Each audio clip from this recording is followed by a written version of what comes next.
la période des examens de fin d'année. Nous souhaitons plein succès, bon courage à tous les candidats du Bénin, quelle que soit la nature de l'examen, CEP, BPC, Bac. Plein courage, je vais dire, et bon succès à tous ces candidats. Jeunesse Dorée, nous sommes déjà en plateau. Bonjour et bienvenue à toutes et à tous.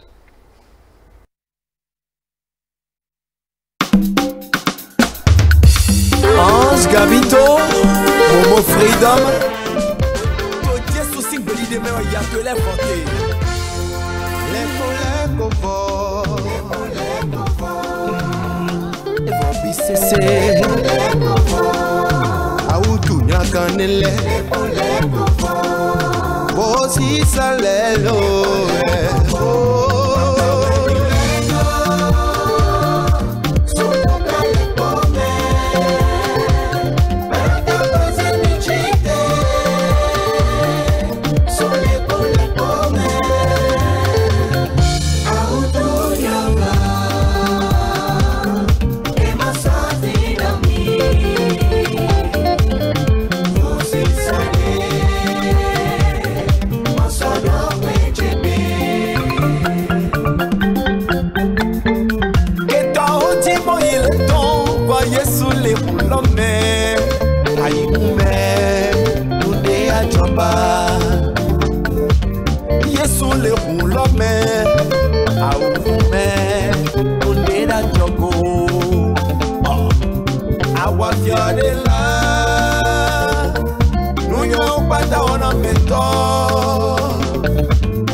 Spectateurs, nous avons servi Dieu chez vous. Voilà. Et nous commençons cette émission aujourd'hui avec la rubrique de l'éducation des droits de l'enfant et de la promotion du genre. C'est bien sûr Junior d'Afrique avec Madame Zanou. Mais c'est mademoiselle.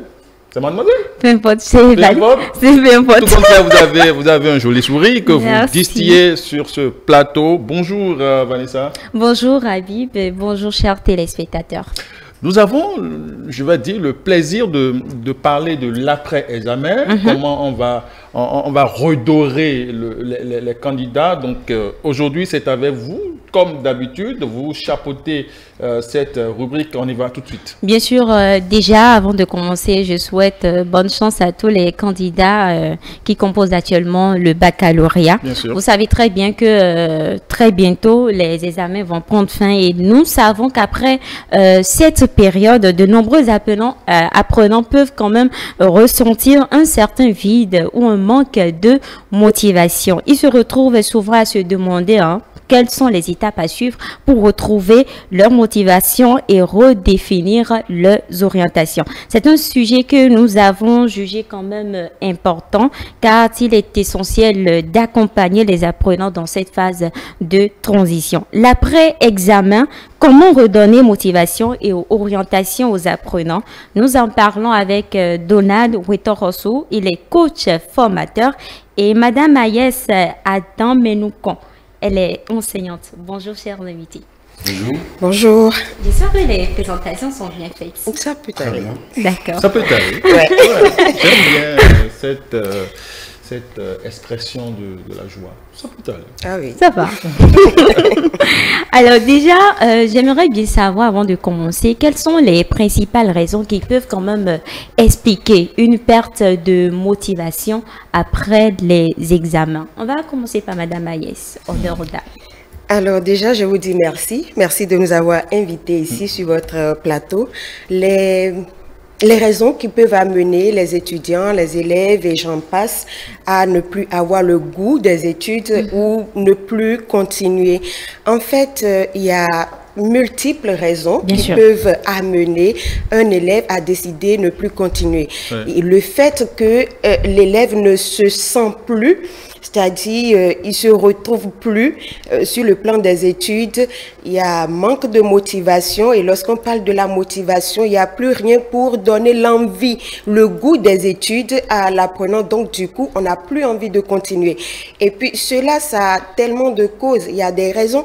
Vous voyez, il y a par exemple les parents qui peuvent être à la base de ces manques de motivation. Quand je parle des parents, un enfant qui a, je prends l'exemple du BPC tout simplement, l'enfant a le BPC et les parents malheureusement n'ont plus les moyens d'accompagner l'enfant et ça pose des problèmes. Moi, je me rappelle très bien quand j'avais eu mon BPC dans ce pays, j'étais partie pour laisser les études, hein, vous m'excusez, mais ouais, c'était parti pour que je laisse les études. Papa me disait, bon, écoute, je n'avais plus les moyens et tout ça, donc j'étais démotivée totalement, j'étais à terre et il a fallu que quelqu'un vienne me donner la force pour évoluer. Donc, non seulement ça, il y a le suivisme aussi. On a envie de faire comme sa camarade qui a déjà laissé les études ou bien qui ne veut plus continuer. Il y a aussi, vous m'excusez, la paresse par moment qui amène les élèves à ne pas continuer parce qu'on n'a plus envie d'étudier. On se dit, bon, voilà, on est fatigué, quoi. Les professeurs sont trop... Excusez. Comment? Les professeurs sont... On a déjà fait l'essentiel.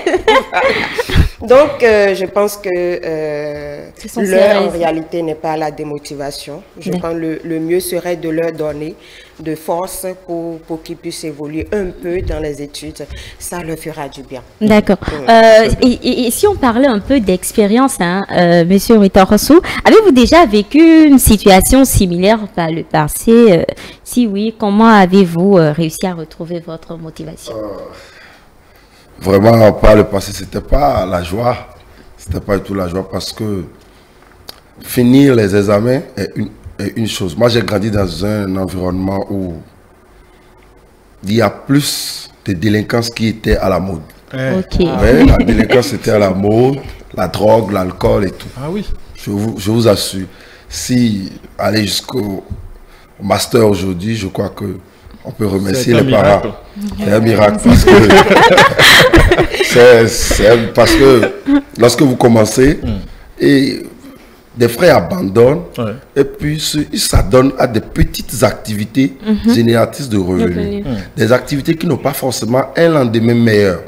Mais ils s'adonnent à ces activités et à force d'acheter quelques vêtements, quelques habits, de frimer voilà, dans les bars et autres, si vous n'avez pas derrière vous des parents très bien solides et très stricts, je leur dis merci au passage, si vous n'avez pas de parents très stricts, rapidement vous allez tomber dans le piège. Bien sûr. Et c'est un piège sans fin. Ah oui. On finit souvent très mal. Un piège sans fin. On l'aime bien D'accord.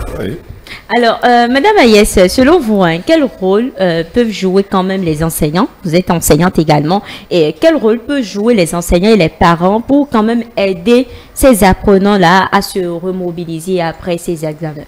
Bon, en fait, vous avez dit après les examens, mais moi, je vais en arrière. Déjà, même pendant l'année scolaire, il faut que les enseignants accompagnent les élèves, les étudiants, Parce qu'il faut leur donner le goût du travail, il faut leur donner le goût pour que ces élèves sachent qu'après les examens, il y a une nouvelle vie qui commence.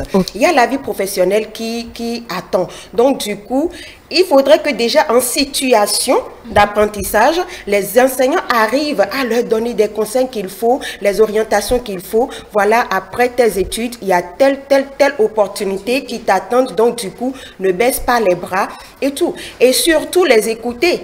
Parce que tous ne sont pas appelés pour avoir un doctorat, un master, licence et autres. Il faut les écouter pour savoir comment les orienter. Et quand je parle d'écouter, je vais à la maison et je touche rapidement les parents. L'expérience a prouvé que très peu de parents écoutent les enfants. Très peu de parents écoutent les enfants parce que nous sommes préoccupés par les occupations de chaque jour, les challenges de chaque jour, et puis on n'écoute pas les enfants. En fait, il faut regarder déjà la capacité de l'enfant quand il est à la maison, sa façon de toucher à certaines choses. Et ne pas laisser l'enfant aller jusqu'au baccalauréat après la licence et dire tel que je te vois là, tu dois retourner en arrière, apprendre tel métier. Vous comprenez? En fait, lorsque les parents suivent les apprenants à la maison, tel que je te vois juste après après le BPC, je pense que tu vas faire l'électricité. Je pense que menuiserie serait mieux pour toi. Je préfère t'orienter de telle façon.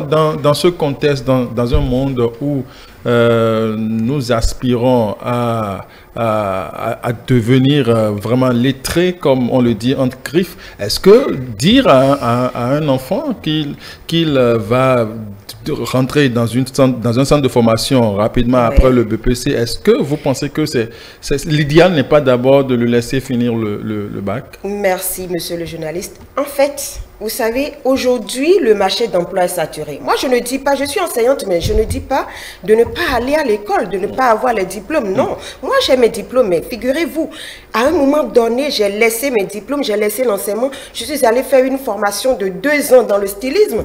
Parce que je me suis dit, regardez, je suis enseignante, c'est bien, mais les autres qui ont fini le master avec moi, ceux qui ont continué après master avec moi, d'autres sont à la maison, des boutiques par-ci et ne vendent pas. Il faut savoir orienter les enfants. Avoir les diplômes, c'est bien.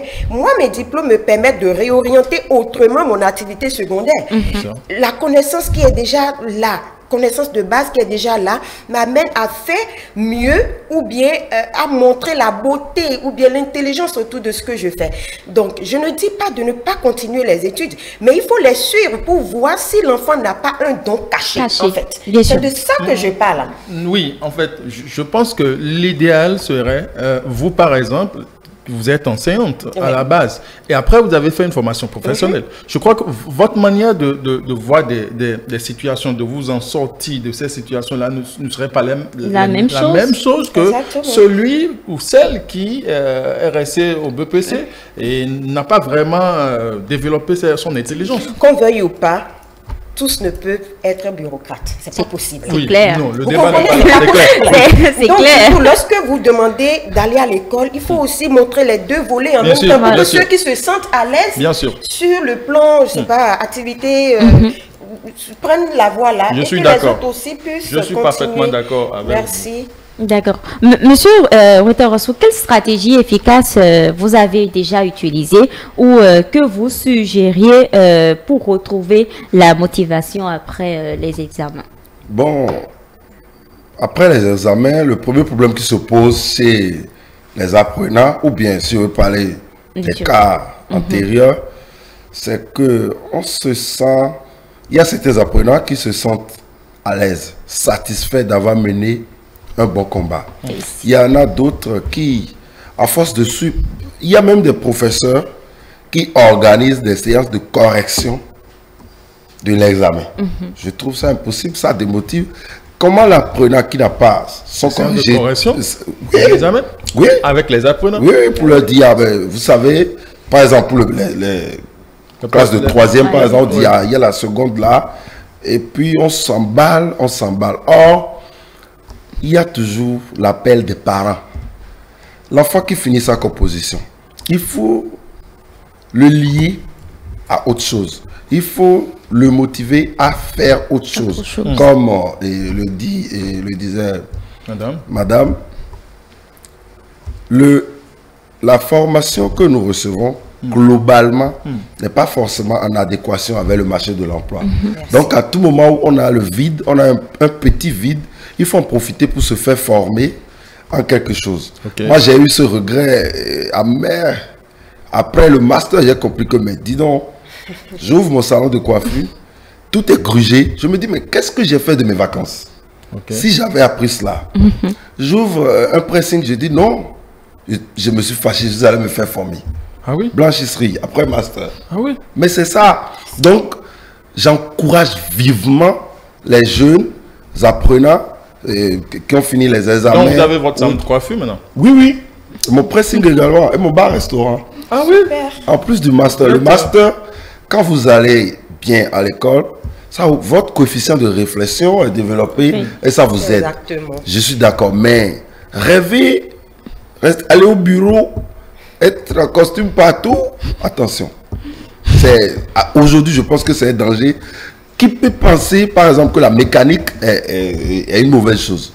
Or, aujourd'hui, un enfant qui, après le BPC, se fait former en mécanique simple, je ne parle pas du professionnel, mécanique simple, il va mieux savoir comment assimiler les choses que quelqu'un qui n'a même pas été à l'école et qu'on envoie à l'école et à la mécanique.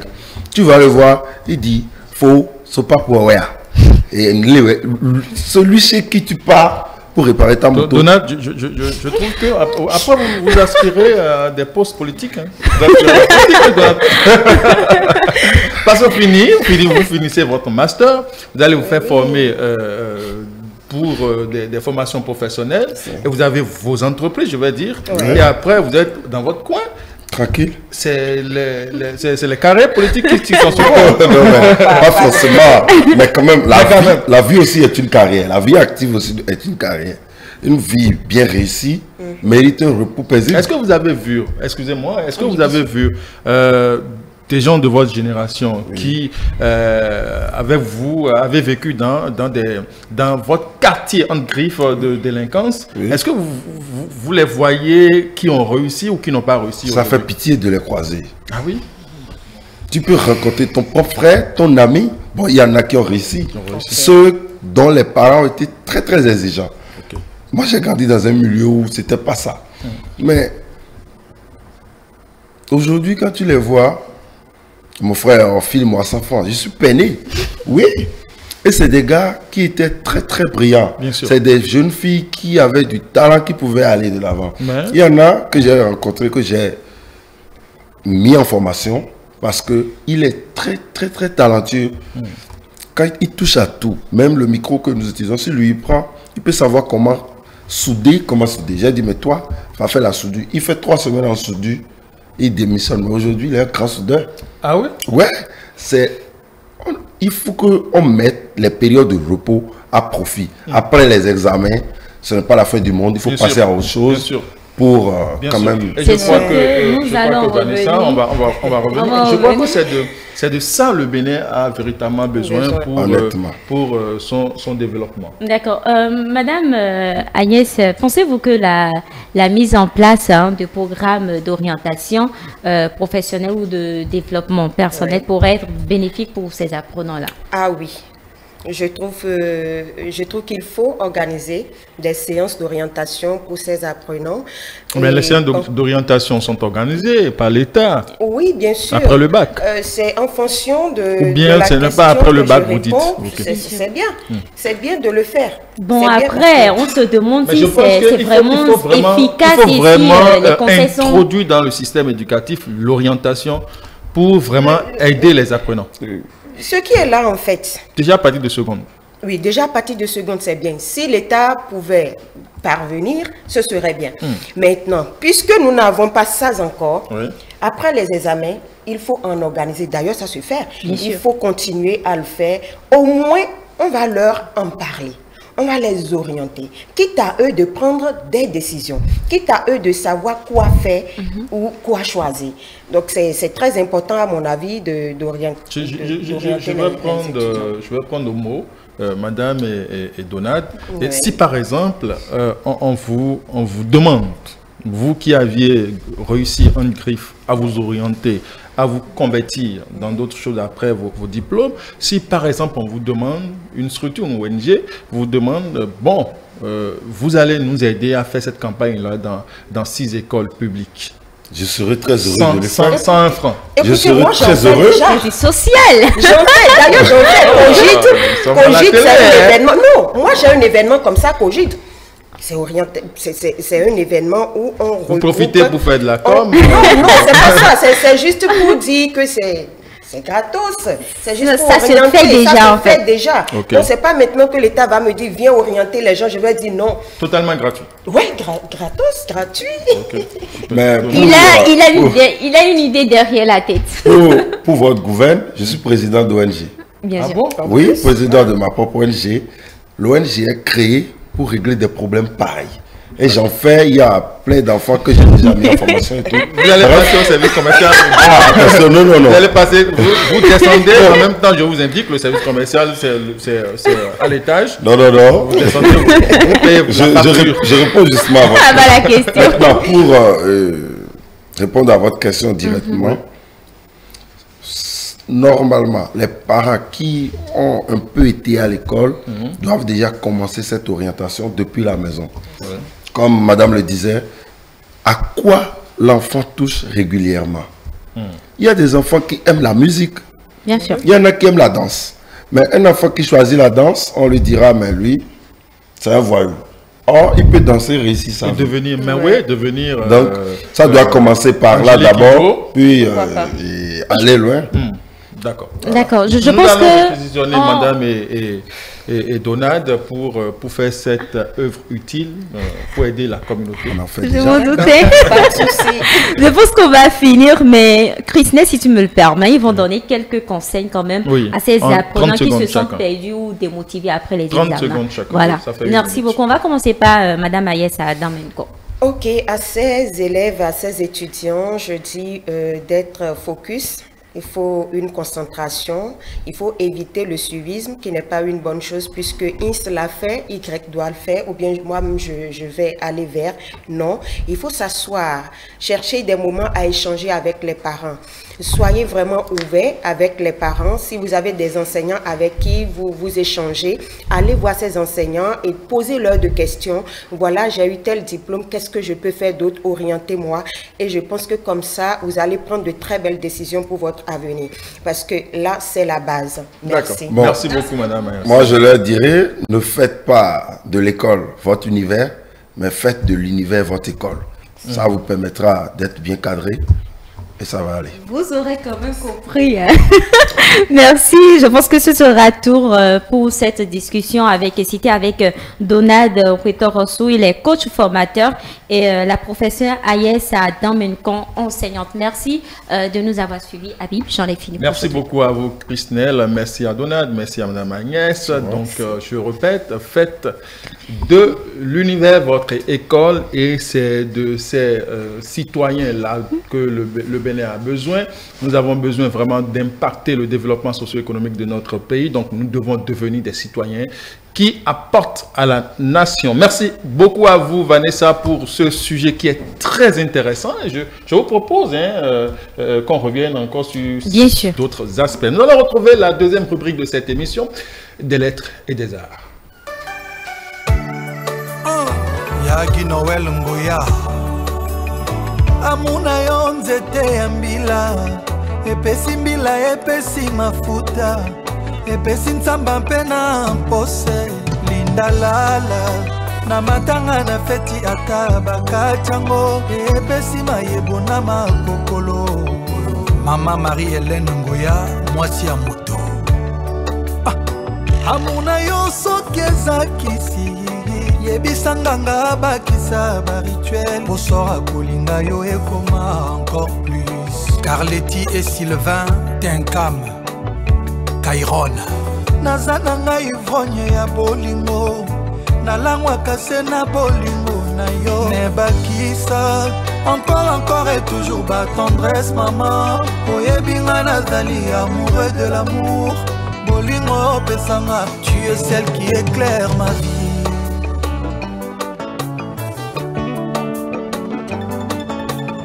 Maman Pascal Pam Prestige. Près de toi maman je ne vis que le bonheur. C'est le même bonheur n'est-il na paradis. Chaque matin bah je t'aime na epiakanga courage. Oh banisa ba chagrin nanga. Oh éclaira ba journée sombre ya vie nangai. Love ngai Marie-Hélène. Angélise ngai Marie-Hélène. La melange lobo oyo nalingaka chérie. Omema ngai na paroxysme d'amour. Odopangaye na mono ema. Yasmine la Tanzanienne. Dopengaye Marie-Hélène. Chérie ngaye maman. Angélise ngai Marie-Hélène. La melange lobo oyo nalingaka chérie. Omema ngai na paroxysme d'amour. Odopangaye na mono ema. Ariel Agnégué Agnex. Banana bala Marie-Hélène nanga. Nakoma ko vivre na paradis. Nakoma ko toucher na baniage. Aza kitoko tellement ngana mona kaba étoile Marie-Hélène. Tikanga na yamba yo na maboko nanga chérie. Na pose mutu nanga esika motema ebetaka. Julie Pella Francine Nitu Inosita. Tikanga na yamba yo na maboko nanga chérie. Na pose mutu nanga esika motema ebetaka. Mama Angélise ngai Marie-Hélène. Ah chérie na paroxysme d'amour bangaye na mono ema. Adja Kobele my sister. Angélise ngai Marie. La melange lobo oyo nalingaka chérie. Na paroxysme d'amour. Bangaye na mono ema.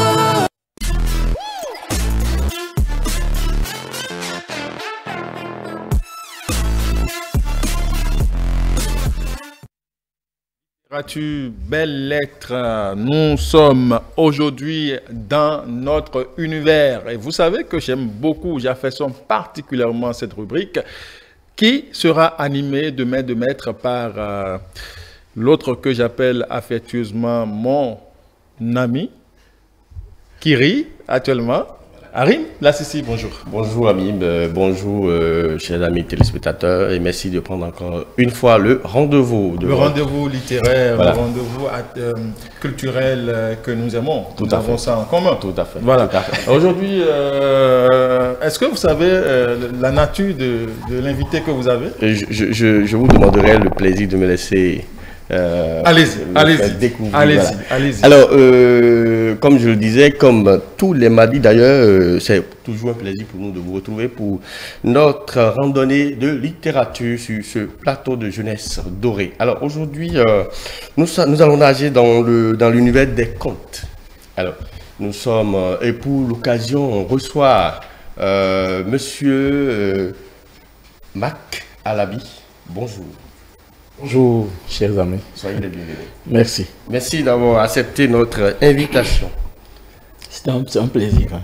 Alors, pour commencer, tout de suite, sans plus attendre, j'ai la toute première question, c'est quand j'ai pris l'œuvre, j'ai lu l'avant-propos, j'ai vu que dans l'avant-propos, vous avez préconisé, un retour à la source, à la tradition orale. Et je me suis posé beaucoup de questions. Je me suis demandé si l'oralité, on a encore des choses à apprendre de l'oralité en Afrique. Surtout qu'on sait il est finaliste, il est finaliste Grand Prix littéraire. Tout à fait. Alors, donc, surtout qu'on sait que l'oralité nous a joué des tours. On nous a dit que c'est parce que c'est un continent dominé par l'oralité que nous n'avons pas d'histoire, voilà, de civilisation et tout. Donc, est-ce que nous avons, puisque vous nous préconisez ce retour à la source de la tradition orale, qu'est-ce que l'oralité, selon vous, a encore à nous apprendre aujourd'hui? Je suis très heureux d'être là et partager avec vous le principe de l'oralité. Avec votre ancien élève. Voilà, exactement. Je n'avais pas l'information. Il faut le dire, Marc Alabi, je l'ai eu quand j'étais en première ou en terminale. Merci, toi c'était en première. Il a gardé sa jeunesse. Ah. C'est grâce à l'oralité. Parce que nous sommes toujours en source. Vous savez, l'Afrique, mon grand-père me disait, je te raconte cette histoire afin que tu la gardes et que tu comptes à ton tour aux enfants et que ainsi de suite. Génération. Parce que chez nous, c'est de génération en génération, donc que passe l'oralité. Nous devons être les gardiens de cette tradition-là, quelle que soit la nature de la modernisation que nous avons. Nous devons faire recours à cette tradition-là qui nous éduque, qui nous permet d'être nous-mêmes. Parce que l'Africain ne peut s'exprimer nulle part s'il n'a pas l'oralité. Non, je ne vois pas. Parce que ça éduque. Avant d'aller à l'école moderne, comme ça se fait aujourd'hui entre les quatre murs, nous sommes passés par l'école traditionnelle. Et la tradition orale, ça passe. C'est dans l'école traditionnelle donc qu'on apprend à travers comment manger, comment pratiquer, comment aller à tel endroit, pourquoi ne pas sortir la nuit, pourquoi est-ce qu'il faut faire tel, pourquoi il faut serrer la main, respecter la nature, tout ça. C'est dans les contes, c'est dans l'oralité qu'on retrouve.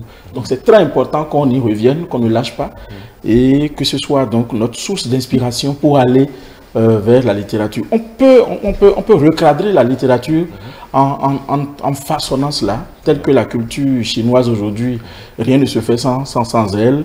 La culture africaine et d'inspiration surtout Yoruba peut surtout former et forger l'enfant. Alors, voilà. C'est compris. Et l'autre question, c'est pourquoi avoir choisi ce genre-là, genre littéraire oral? Pourquoi avoir pensé au conte? Pourquoi pas un roman, par exemple, pour votre première livraison littéraire? Pourquoi pas un roman? Et vous avez senti le besoin de recueillir des contes? Ça, c'est vrai et c'est très intéressant. Moi, j'ai grandi dans un milieu conté. C'est-à-dire que ma tendre enfance, je l'ai passée à travers les contes. Tout à fait. Et je crois que j'ai senti le besoin de continuer à garder cette forme-là. Et quel que soit mon niveau intellectuel, quelle que soit mon inspiration, je crois qu'il faut passer par là également pour pouvoir lâcher, pouvoir laisser quelque chose à la nouvelle génération. Et également, comme je l'avais dit dans mes propos liminaires, le conte nous permet donc ça nous éduque. Parce que ça a de fonctions ludiques, linguistique et puis didactique. Et tout ça, ça forme l'enfant. Et ça forme même l'adulte. Ce n'est pas seulement l'enfant, même l'adulte a besoin du conte pour corriger ses erreurs. Et le conte est spécifique en ce sens où il ne se dit pas en journée. Chez nous, en Afrique, le conte ne se dit pas en journée, c'est la nuit. Même si sur la première page de couverture, nous sommes en journée, voilà. Et on voit un arbre, l'arbre peut-être, parce que ce qui est indiqué, c'est que c'est sous l'arbre, souvent, ou peut-être un soir, on se rassemble autour du feu, et on dit le conte. Ils sont d'accord. Alors ici, on est en journée quand même sur la première page. Oui, on est en journée, on est en journée parce que là, cette page-là indique donc que nous avons, vous voyez les traits noirs, blancs en bas, ça incarne donc nos ancêtres qui sont partis et qui sont toujours, et qui sont la source d'inspiration de ce Tiroko où on reste et compter. Donc les feuilles vertes représentent donc la nouvelle génération et le blanc, c'est la lumière. Donc nous devons apporter cette lumière à la nouvelle génération afin que nous ne perdions donc pas nos sources, nos racines et que nous puissions avoir toujours une introspection pour pouvoir donc aller de l'avant. Voilà. Je rappelle aux amoureux de belles lettres de ce plateau que nous avons en face de nous un recueil de contes. Le titre, c'est bien sûr Les contes de Atokolibé. Atokolibé, ça doit être Banter. Atokolibé, c'est mon village natal. Banter. J'ai dit Atokolibé, ça peut être les contes de Cotonou, ça peut être les contes de n'importe où. Mais les contes de Atokolibé, tout simplement parce que c'est là j'ai vécu ma tendre enfance, c'est là j'ai écouté mes premiers contes. C'est un clin d'œil. Voilà, à mon village pour honorer quand même aussi ce village-là qui m'a vu naître. Tu as un recueil de combien de contes déjà? 19. 19 contes. Il y a ici 19. Nous avons le tome 2 qui est déjà prêt et qui sera lancé bientôt. Vous serez. Est-ce que, cher professeur, est-ce qu'un jour, peut-être qu'on peut espérer vous voir dire en spectacle ces contes-là? Je suis un conteur. Okay. Je suis conteur. J'ai développé ce art-là avec à travers le festival Kalita de l'honorable Orden Aladati, actuel député. Et avec Patrice Toton, on a créé l'association Katulati de l'oralité. Et voilà, on est toujours ensemble. Je suis conteur avant. Vous pouvez nous compter déjà quelques... Ah oui, il n'y a pas de souci. Sauf si... On a prévu ça. Alors, c'est vrai qu'on peut déceler facilement dans les comptes que nous avons ici. On a dit 19 comptes. Il y a les thèmes comme l'obéissance, l'honnêteté, le mariage, l'amour, la solidarité, la fraternité. Mais quel est votre coup de cœur? Quel est le compte fétiche? Si cela devait paraître comme le conte éponyme, si je peux me permettre l'expression. Vous savez, chaque conte ici me rappelle mon grand-père. Je suis sincère. Parce que ça peut être par des attitudes, ça peut être par un refus, et puis il te dit un conte pour te corriger ou t'encourager. Ok, super. Et ici, j'aime 3 contes ici, mais particulièrement... un que j'ai dédié à ma maman. Tout à fait. Bona. Voilà. Bona et sa poule. Tout à fait. Donc, c'est un conte que j'aime beaucoup. Et d'ailleurs, je ne vous arrête pas. Il y a d'ailleurs un chant que vous avez mis à l'intérieur de ce conte-là. Oui. Je vais vous demander de fredonner ça pour nos... Non, avant de fredonner, il faut quand même, si vous permettez, comme Abid l'a demandé, que je puisse donc dire un peu de ce que c'est que Bona et sa poule en une minute. Très rapidement. Voilà. Il n'est jamais, quand vous voyez quelqu'un en pays Yoruba, il est dit que quand vous avez la bouche qui s'ouvre, ce n'est pas pour siffler, c'est pour parler. Alors il faut écouter le conteur. Parce que le caca n'a pas d'épines. Mais quand vous piétinez, vous trébuchez et puis vous marchez doucement. Alors c'est pour cela que dans ce village des Omoïa, le pays des Omoïa, vivait Bona. Bona était une belle princesse, une belle fille qui dansait. Elle dansait au son de tout. Elle chantait, elle allait, même au son de votre voix, elle danse. Wow. Même quand la mamite sonne dans la cuisine, elle danse. Donc elle dansait à tout. Elle dansait. Et Bona a grandi dans ce milieu-là où il y avait tout. On avait des animaux, les gens animaient, donc ils élevaient tout. Et Bona a préféré élever donc une poule. Mais cette poule, elle a gardé pendant 770 jours et jamais cette poule n'a pondu ni un œuf noir, ni un œuf jaune, ni un œuf blanc. Mais qu'est-ce qui se passe? Alors Bona s'est fâché un beau matin, comme tu l'as dit, et l'a jeté donc par-dessus la clôture de sa maison. Et en tombant de l'autre côté, la poule est tombée sur sa tête. Et elle s'est un peu blessée. Et mon grand-père m'a dit qu'elle s'est soignée au CNHU de Cotonou là, pour pouvoir donc être guérie. Et seulement, elle était fâchée au point où un jour, 2 jours plus tard, elle a pondu 3 œufs. Qu'elle couva donc juste seulement pendant 3 heures pour clore 3 jolis poussins. Au premier, elle nomma ton pied, mon pied. Au second, la patience. Et au troisième, mon œil. Alors, pendant le lendemain, pendant que Bona voulait jeter donc les ordures ménagères de la maison, elle trouva sa poule en train de picorer autour pour voir. Vous voyez, il a fallu que je fasse ça pour que vous soyez ici. Tu as eu 3 jolis poussins. Alors, j'ai déjà préparé l'enclos pour toi. Alors, entrez dans mon panier et je vous dépose à la maison. Alors, elle jeta doucement ses ordures et tenta donc de mettre cette poule et ses poussins dans son panier et qui a soulevé ses ailes, ses poils comme pour protéger ses poussins. Il a dit niette parce qu'elle s'est rappelée qu'elle a eu chaud. Alors, Bona ne voulait pas lâcher prise. La poule s'était rappelé que sa maîtresse aimait bien danser. Alors elle entonna un chant. Ce chant a fait danser donc Bona très loin. Vous voulez répéter le chant avec nous? Vous voulez? Tout à fait. Alors elle dit, vous allez répondre au djenje simplement. Au djenje. Voilà. Je rappelle que... kata, Osomi kata, Nchakokoroje, Nchakokoroje, Chileni meta, Chimpa meta, Nsokori kogbe, Nso ede kote, Nkori kogbe omamo, Odi lopo, Odi lebe. Voilà, il était déjà très loin. Bon, voilà le chant. Et c'est pour cela que les mères, vous voyez aujourd'hui, aucune poule ne laisse donc emporter facilement ses poussins. Et toute mère protège son enfant, quelle que soit sa faute. Elle peut le corriger à l'intérieur. Bien sûr. Voilà, je l'ai dédié au moment. Alors, rapidement, on va parler de notre compte Monifa de la page 28 à 33. Oui. Et vous avez mis un accent double, particulièrement sur la culture de la qualité morale. En société. Exactement. Et surtout dans l'entreprise du mariage. Exactement. Alors, parce qu'on a vu Monifa, une très belle, vous l'avez décrit comme une princesse, très belle comme le jour, alors, et qui voudrait se marier uniquement avec un homme sans tache, beau comme l'Apollon, qui n'a rien comme des ratures, que ce soit même au niveau de l'anus. Parce qu'elle contrôle chaque fois. Et finalement, elle est tombée sur un serpent qui se métamorphosa en un bel homme comme à son goût. Et l'a pris finalement en mariage. Mais la fin n'eût été la vigilance de son père, qui lui envoya le chien pour la sauver, le serpent allait l'engloutir.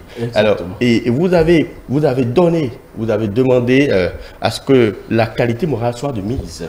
Exactement.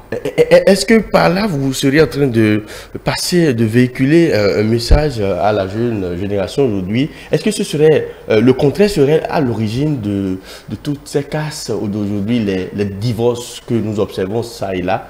C'est bien possible. Vous savez, entre-temps, il n'y avait pas de... on ne pouvait rien sans nos parents. Parce que nos parents étaient ceux-là qui étaient nés avant nous et qui nous orientaient jusqu'au mariage. Et eux, ils ne voyaient pas la beauté morale que nous voyons aujourd'hui, la beauté physique que nous voyons aujourd'hui. Voilà. Mais la jeunesse, on est là et puis on s'enlise. On s'enlise malheureusement et on continue. Il faut rappeler à la jeunesse que la qualité morale est très importante en matière de mariage, en matière de beauté. La beauté intérieure est très importante donc pour avoir un bon ménage, un bon foyer. Alors je vais demander votre mot de la fin parce que Abinouni me fait déjà des mails et tout. D'accord. Demandez votre mot de la fin. Je voudrais vous remercier et demander à la jeunesse vraiment un retour à la source. À travers l'oralité, la tradition orale, c'est notre identité. C'est partout où nous passerons, on ne verra que notre source, notre origine. Et c'est ça qui fait aussi notre qualité, notre beauté à l'extérieur. Et que nous soignions cette qualité, cette tradition orale qui véhicule des trucs comme la solidarité et qui évite donc le conte de la musareille, qui vit solitaire finalement, voilà. Il ne peut plus vivre avec les autres. Et beaucoup d'autres, l'amour et le temps, qui nous permet donc d'être solidaires, de vivre ensemble. Voilà, je voudrais inviter donc la jeunesse à cela et... Merci. Merci beaucoup d'avoir été des nôtres. Je rappelle que nous avons reçu aujourd'hui Monsieur Mac Alabi qui, on a parlé, notre échange a tourné autour de les contes de Atokolibé. C'était sur le plateau des lettres et des arts. À mardi prochain, si Dieu le veut. Merci beaucoup à vous, Arim. Je rappelle que Mac Alabi est professeur d'espagnol. Ouais. Professeur d'espagnol. Certifié. Il fut mon professeur. Je le dis et je le revendique. Merci beaucoup, cher professeur, pour ce que vous avez fait pour moi. J'ai compris la discipline tout à l'heure. Tu étais discipliné. Oui, je suis toujours à son école. Je suis à son école. Allez, nous allons retrouver Innovar. Innovar, on reçoit un partenaire de taille. Vous allez découvrir dans quelques instants.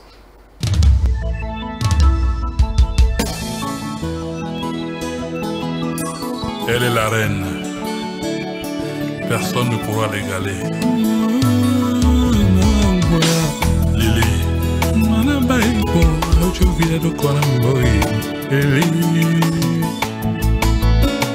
Bilia caché à toi. Destination est connue. Fidèle à toi. Destination est connue. Mélissa et Vanessa Oyami. Les doublettes inséparables. Lili, tu connais celui que tu perds. Oh, Lili, tu connais mes défauts. Celui que tu vas rencontrer, Lili, a eu les toi, oui, muclettes au fond. Je reconnais qu'entre nous, la vie n'est pas rose, Lili. Je te promets changement, même si c'est radical.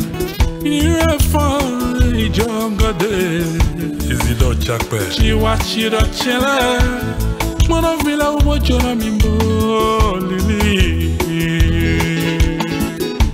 Arlette Hamide, Maman Joyce. Derrière toi je cache mes défauts. Adjo mindabo ibo mera jola modonami. Lili, Lina Isembe. Annie Fainou, Diane Fainou, restaurant Capetième à Cotonou. Laisse-moi un peu de temps, je vais changer, chérie. T'es vraiment un militaire, les hommes civils, chrétiens, les hommes païens. Accorde-moi une seconde chance, je donnerai le meilleur de moi. Lily, tu connais celui que tu perds. Oh, Lily, tu connais mes défauts. Celui que tu vas rencontrer, il y a le corps à bébé. Mon cœur est en téléchargement permanent de ton amour. Je garantis l'abstinence, la fidélité. Pour mesure de sécurité, nous irons à la mairie. Patricia Bancole. Lily, tu connais celui que tu perds.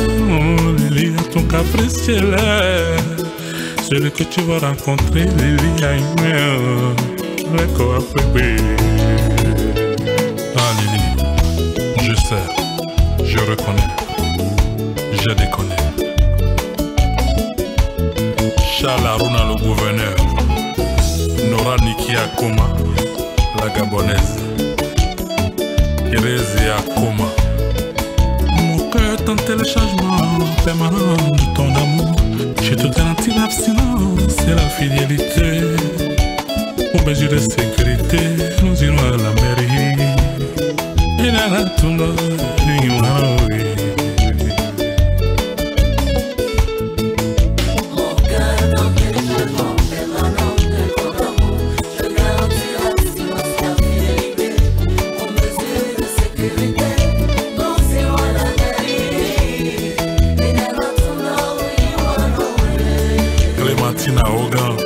La maman de Ida. Depuis que t'es parti, tout devient difficile. Dans mon budget financier, il y a un déficit. Je suis devenu ami au pharmacien. Alors tiens un mot, juste un mot, je serai guéri. Gladys Salissano. Tu connais celui que tu perds. Oh. Il est au sommet de l'art, le patron de la musique africaine. Il y a Antoine Agbekba, alias Kofi Olomide. Mopa Ovudi Motona Katia partout. Mon idole. Fadil Fashion, le styliste des stars. Deo Gracia Samega. Mon cœur est en téléchargement permanent de ton amour. Plus je te garantis l'abstinence et la fidélité. Pour mesure de sécurité, nous irons à l'humain. Charlemagne Ankoti, le premier citoyen de la ville de Porto Novo, l'autorité Vic Viclair Otuna. Et dans le métronome, il y a un temps, Fifi Fender, mon Égypte.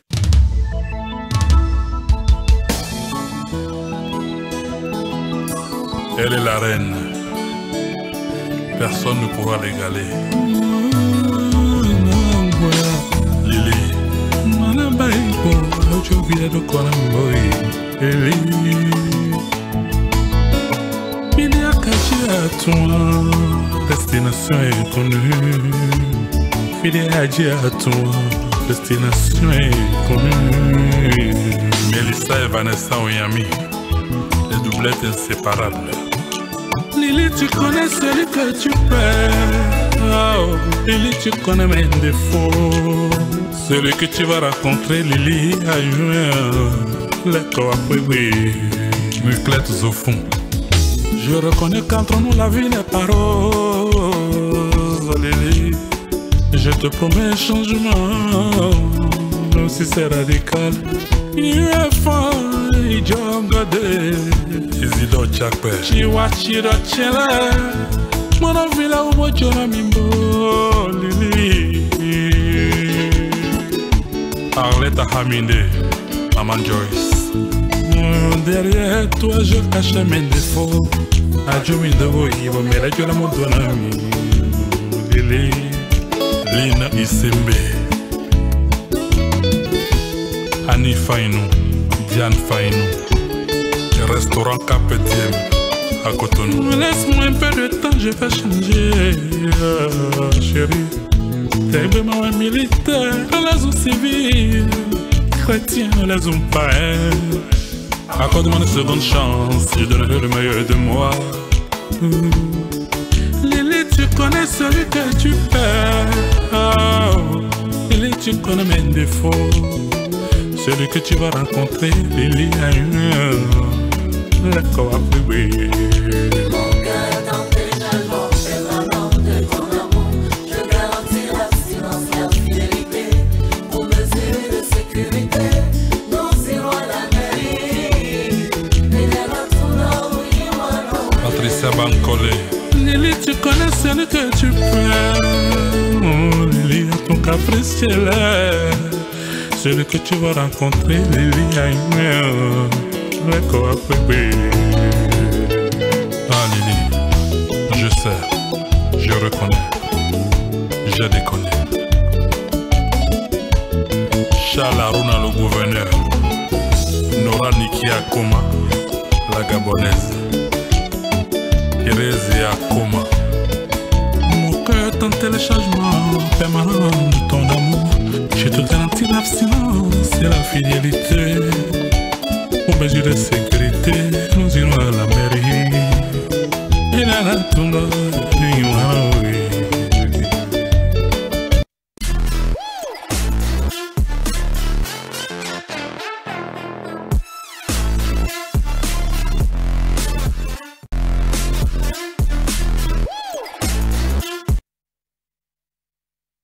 Vous avez compris, chers téléspectateurs, nous sommes dans Kiff numérique avec le duo que j'affectionne, hein, le duo que j'aime tant.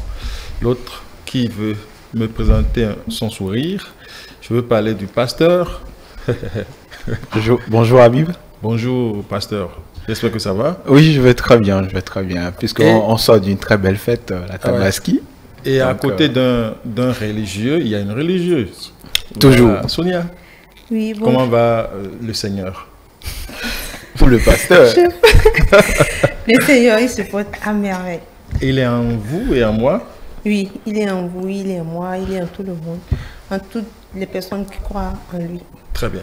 Mais en attendant de rencontrer le Seigneur, nous allons rencontrer votre thème aujourd'hui et c'est Social Manager. Social Media Manager et Community Manager. Comment avoir des clients à l'aide de l'IA. Je vais répéter ça tout au long de la rubrique. On verra si c'est vrai.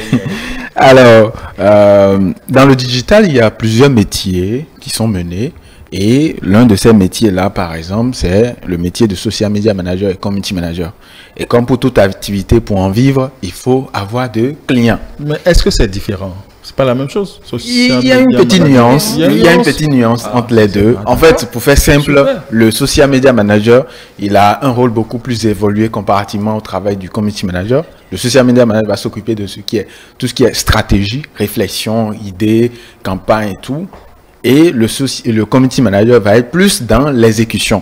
Il va mettre en route toutes les stratégies que le social media manager va décider pour une marque ou une entreprise ou un produit. Voilà.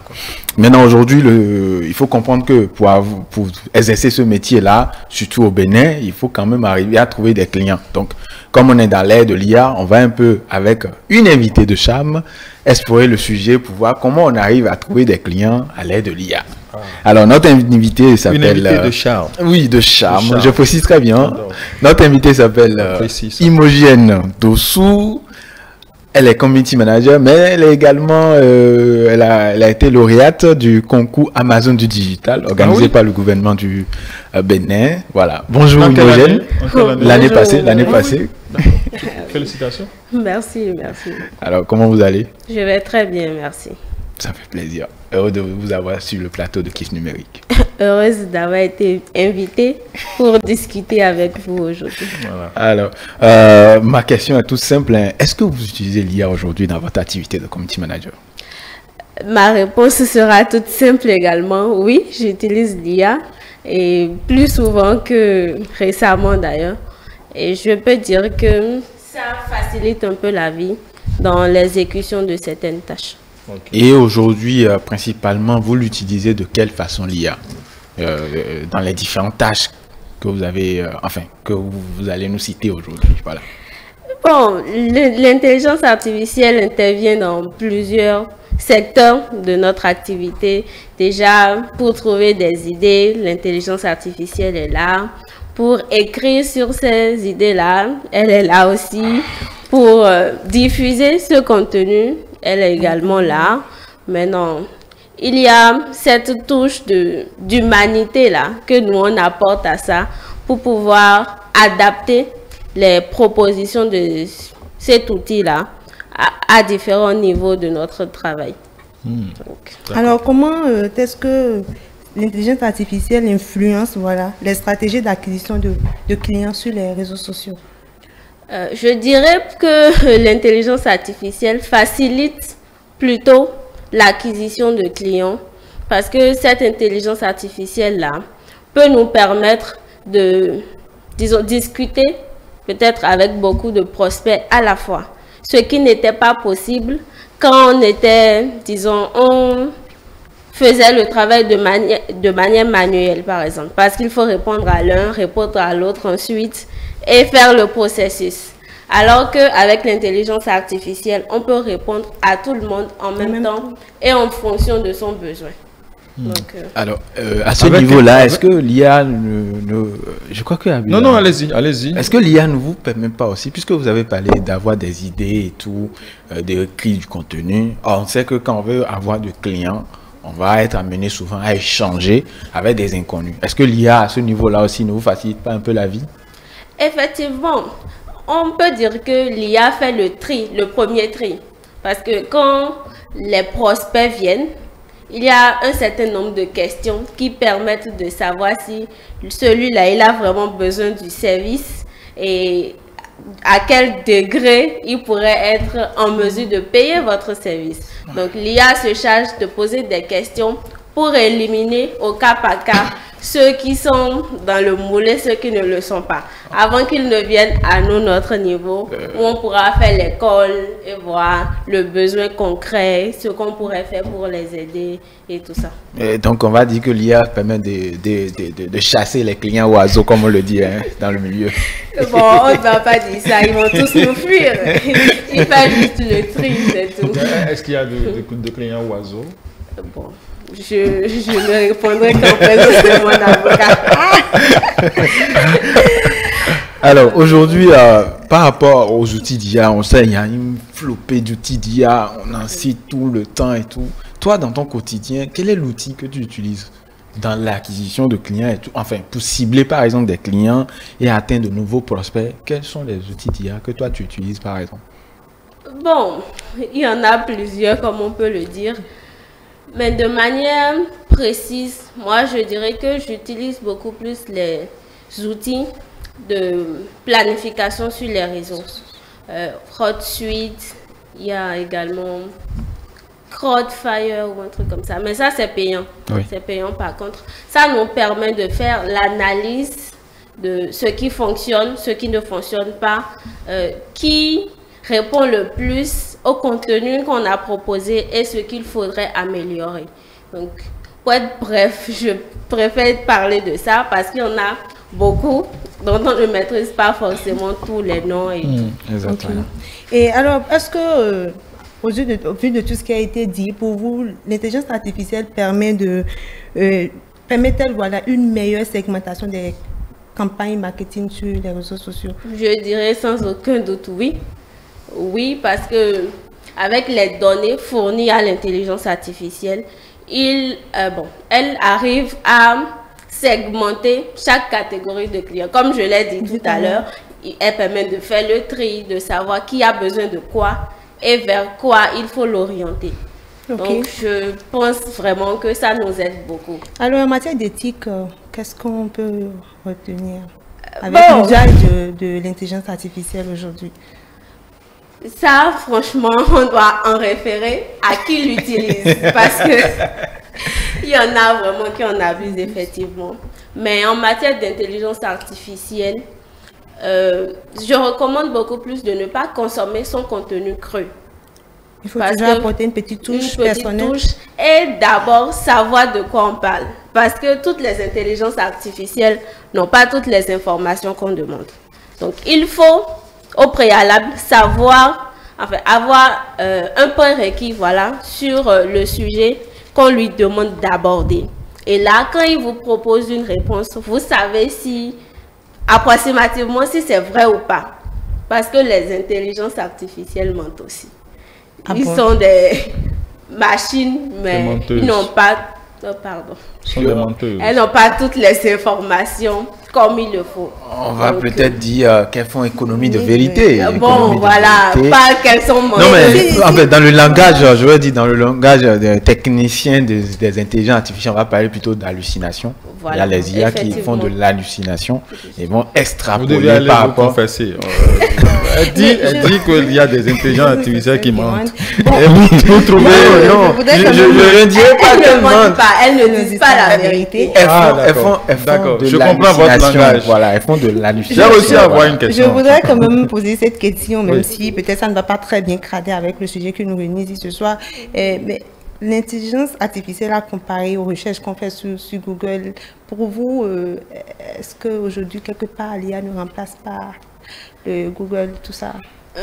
Pas encore. Pour moi, pas oui. encore. Pour moi, pas oui. encore parce que l'intelligence oui. artificielle n'a pas encore toutes les données que possède Google, par exemple. Wow. Mais je crois qu'on finira pas en arriver là. Quelque part, je suis quand même intéressé d'avoir l'avis de Habib, puisqu'il dit que lui, il est...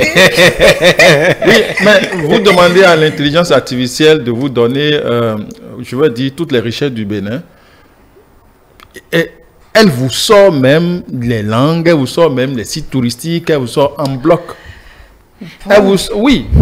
Alors, effectivement, aujourd'hui, hein, si on prend l'IA sous cet aspect-là, on va dire que, bon, aujourd'hui, les intelligences, on va dire, génératives, ont suffisamment évolué pour proposer assez de contenus assez intéressants. Mais néanmoins, Google aujourd'hui reste toujours le moteur de recherche par excellence pour avoir accès à un certain nombre d'informations. Et pour pouvoir en fait améliorer, apporter un plus à Google, c'est là où on a par exemple l'outil Perplexity qui vient en fait ajouter un plus à ce que Google propose en nous faisant gagner du temps. Voilà, en nous faisant gagner du temps par rapport aux recherches. Maintenant, la question que moi j'ai envie de poser, c'est est-ce que utiliser l'IA pour créer du contenu, parce que bon, on veut avoir des clients, on a deux pistes possibles. Soit tu fais de la création de contenu, tu utilises la voie organique, tu crées du contenu, tu attires les clients à toi, ou soit tu vas faire de la prospection ou bien de l'acquisition payante,